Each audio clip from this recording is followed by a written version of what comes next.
என்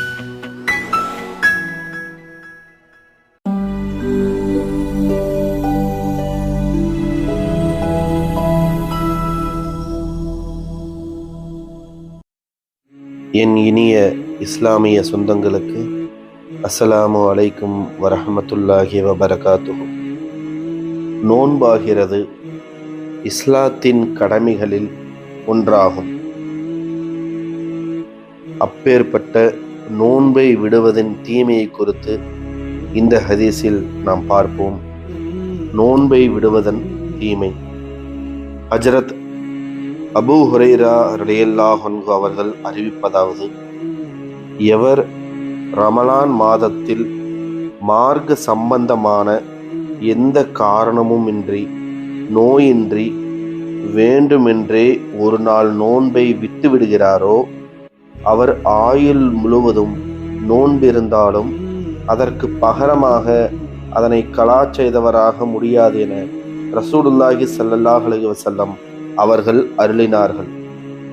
இந்த ஹதீஸின் அடிப்படையில் ஹஜரத் அலி ரலியல்லாஹு அன்ஹு உட்பட சில உலமாக்களுடைய கொள்கை என்னவென்றால், எவர் ரமலான் மாதத்தில் தகுந்த காரணமின்றி நோன்பை விட்டு விடுகிறாரோ அவர் வயது முழுவதும் நோன்பு வைத்தாலும் அதனை கலா செய்தவராகிவிட முடியாது என்பதாகும்.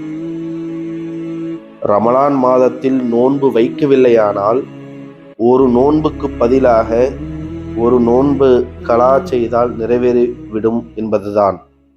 ஆனால் நோன்பு வைத்து அதனை முறித்திருந்தால் ஒரு நோன்புக்கு பகரமாக கஃபாரா என்னும் குற்ற பரிகாரமாக 2 மாதங்கள் தொடர்ந்து நோன்பு வைத்தால் அவருடைய பொறுப்பிலிருந்து கடமை நீங்கி விடுகிறது.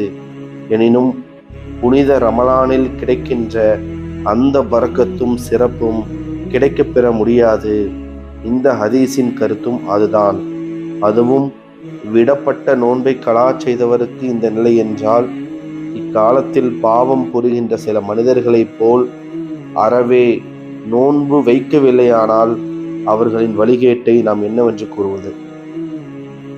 ஆதலால் நோன்பை விடுவதின் தீமையை உணர்ந்து நோன்பு வைப்பதனால் ஏற்படக்கூடிய நன்மைகளையும் அறிந்து முழுமையாக நோன்பு வைக்கக்கூடியவர்களாக அல்லாஹ் என்னையும் உங்களையும் ஆக்கி அருள் புரிவானாக. ஆமீன்.